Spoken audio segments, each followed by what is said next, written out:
Okay, thanks for meeting with me today. Is there any way you want to start?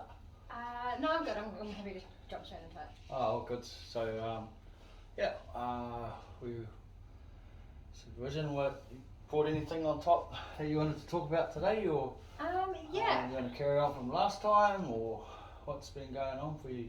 I guess my personal life's all good. Like I feel like I'm pretty good in that realm, and at the moment I feel like work dynamics all good. It's more kind of my caseload at the moment. Yeah. I have a couple of young people that I can talk about. My first young person, he has just been referred into service, and we've done an initial assessment with him.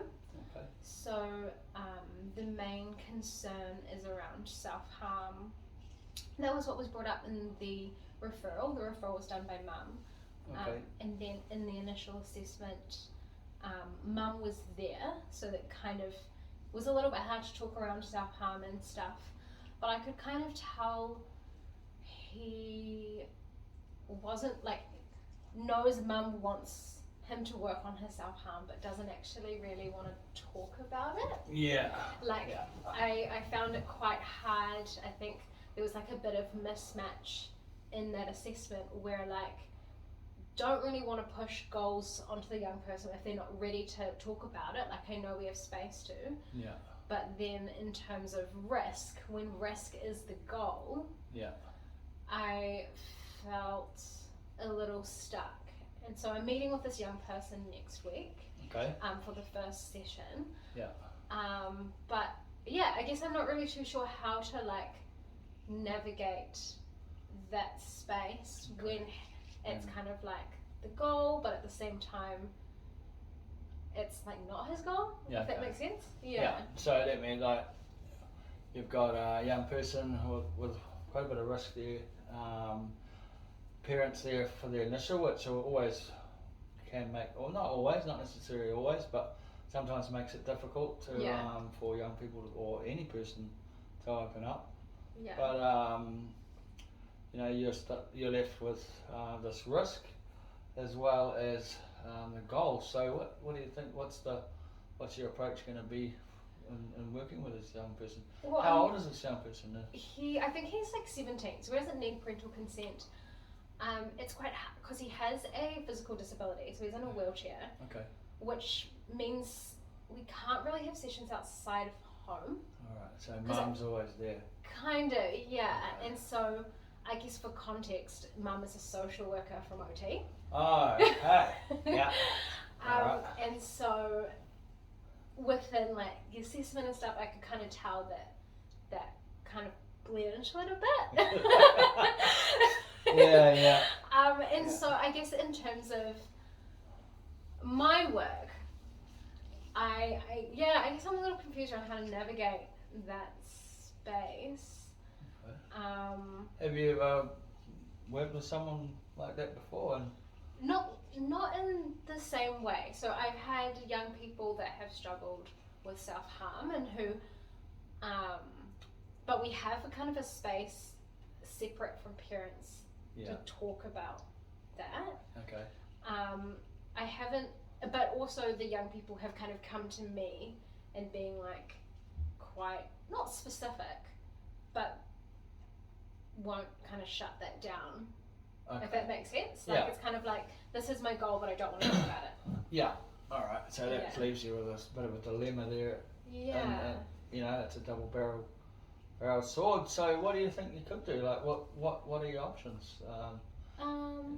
Is there a space where mum can be out of the room, where it's your engagement's going to be a little I think it's more going to freer? have to be. Okay. I think we're going to have to, even if he is consenting to mum being there, because obviously we asked him before, I think maybe because of family dynamics, I think we just have to be okay, I know that you're comfortable with mum being here, but just for this section, are you okay with mum stepping out of the room, and then if you'd like we can update mum, rather than having, I don't know, not forced on him, but I can imagine if you're feeling shy, you don't really want to tell your mum to go away, kind of thing. So maybe I can kind of step in and be okay, I'm going to kind of take executive control. Executive control. Yeah. Nice. Okay. Yeah, briefly in the initial. So this young person's like real into like bugs and like mushrooms and stuff. Oh, okay. And so, but like part of me is like maybe it's okay to have a session where he can kind of just talk about all of these things and just to build rapport because because it is a really vulnerable topic. Yeah. Okay.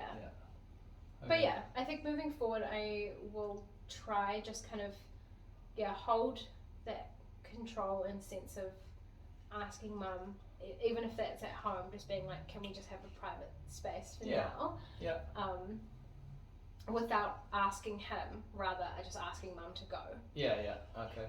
What do you think? Yeah. So you're not putting him into it onto him, because I think that's kind of what the learning curve was from last time. Because you know how usually you ask young people, "Oh, you're comfortable," but I feel like instead I should have just been like, "Okay, mum, if you could leave now." Yeah. Okay. Yeah. And is there any other alternatives to that? Like, is there, can you realistically that's going to work? That's going to get her out of the room? I think so. Yes. Like, hoping the fact that she also works with vulnerable youth, she'll get it. Yeah. Obviously, it's a lot harder when it's your kid, but I think it's definitely worth trying.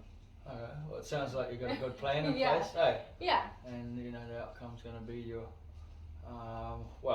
you're freeing up some space for this young person to talk about things that he may not be comfortable speaking about in front of his mum. And I liked your idea about, talking about the bugs.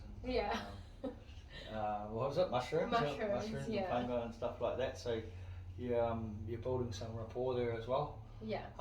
Tell me a bit of, you got that in place. I'd like to know, next time how that went. Tell me a bit about your work-life balance. You said you've got all that in play. I know you're the senior now. Yeah. Here, and so what's that been like for you? I feel like it's pretty good. Like I feel like I'm trying at the moment. My new kind of thing is trying to do something each day after work, because I feel like, especially with the workload I have, I was starting to feel like quite burnt out. Okay. And so part of that work-life balance as well is just working at work and not taking it home. Right. I guess the only issue with that comes with when we have to work from home. Like with we had to work from home yesterday because of the floods, and I did struggle with that. Okay. Because I've set such strong boundaries that like having to blur it again, like you know that we're told to. Yeah. But like I struggle with that side of things. So how did you struggle? How did you get through that? You've put some real strong boundaries in place for your self-care, and that's really, that's really good thing to do for yourself. Having that separation between work, and the other thing I want to go and talk about after this is about burnout and what it looks like for you. Yeah. But it must be hard once you've set a boundary and then you get asked to break that boundary. Yeah, no, it was definitely hard. Because usually I have my office that I can use. Yeah. But my partner's just had surgery, and so his gaming desk is in the study as well. So we have the two desks. So it meant that, and he's just had surgery, so I'm not going to be like, go away. Yeah, limp out there. Yeah. So it kind of just meant that I was working in the living room, but I feel like, to be fair, I think, reflection, I do have strategies for this office to get work done when I'm getting distracted that I could have implemented. I'll often listen to particular music with headphones in, and I'll set timers for how long I can work before I get distracted, and I probably should have done that, which I didn't do. Don't get too hard on yourself. It sounds like you've got some good stuff in place for that. Yeah. You talk about burnout. What does that look like for you, and how do we know you're burning out? I think for me, I can kind of tell when I I think when I get more like frustrated at my workload, Yeah. like I can kind of tell when I guess I just start feeling too tired to do much after work. Like I notice like things for my well-being, like going to the gym and stuff, like I can't be bothered to do. Yeah.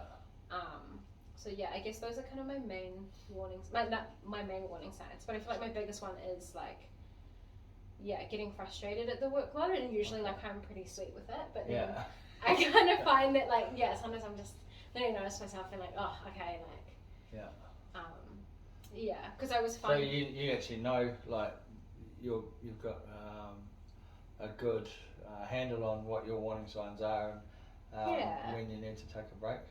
Yeah, I mean, obviously I feel like most people, like, I still got to that point, so like I still feel, you know, that, I don't know, like I didn't burn myself out, but I, definitely am not like, you're not like burning out as well, you know what I mean? Like, I feel in some ways, it's not like it's a given in this field, but I feel like if you ask anyone in the office, they're gonna have been burnt out at some point. Yeah, kind of thing. It's quite common, eh? It's like it's something that we need to be aware of and practice, I suppose.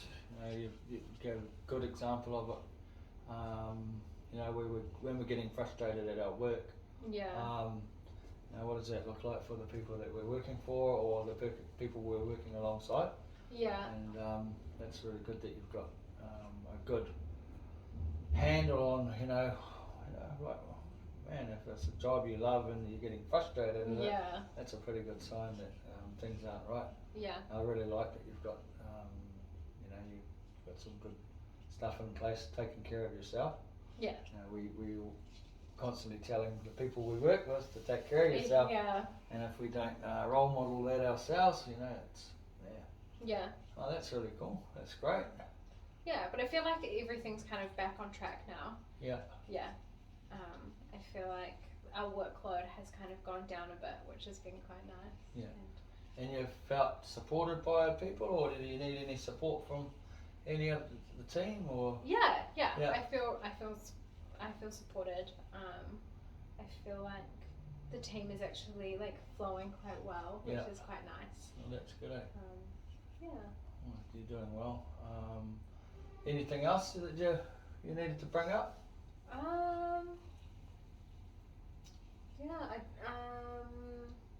I'm trying to think. I mean, I could talk about another young person. Yeah, or if that's on your mind, we might as well cover that as well. So I know we had talked a little bit about it before, but that same one. That was the one from last time, eh? Yeah.